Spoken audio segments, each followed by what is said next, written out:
Quickly, before we get to the member question of the day, I did want to ask you about N'Keal Harry. Listen, I thought he was awful on Sunday. I would think most people thought he was awful on Sunday. What are you seeing from him? And I don't know, just how ugly is it?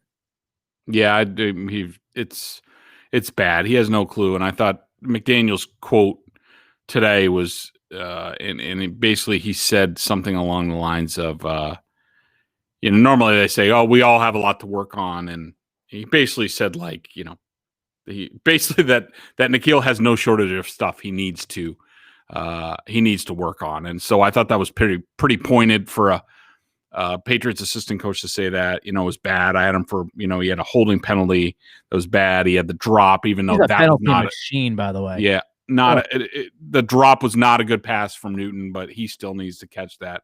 He had another poor run block where he cost Damian Harris 8 yards. That was N'Keal's blown block on that play. I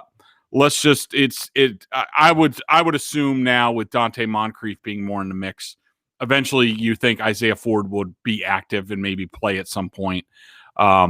That N'Keal Harry's snaps are going to plummet to what have you. And let's just move him to tight end and get that going for next year, because I'm done with him at receiver. It's time to make him a move tight end inside, bulk him up a little bit.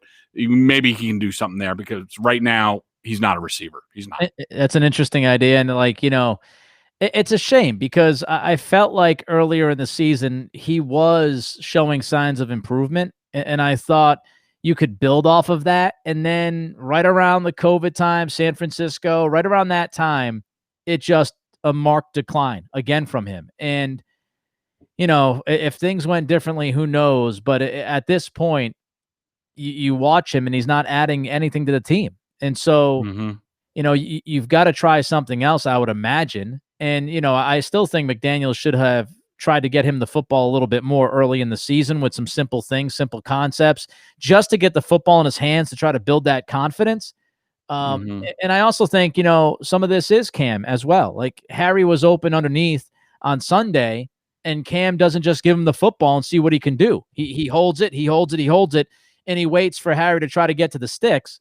And it's like, well, I mean, at a certain point, he's the under. Just throw him the crossing route or whatever and see if the guy can make a play. Like, just give him the football. And so I think there's a combination of things and factors, but there's no doubt Harry has been a big miss. And it's just, it's one of those assets that you spent on a position of need, and it looks like you swung and missed big time, which is critical to this team's success and to try to find that next step for this offense.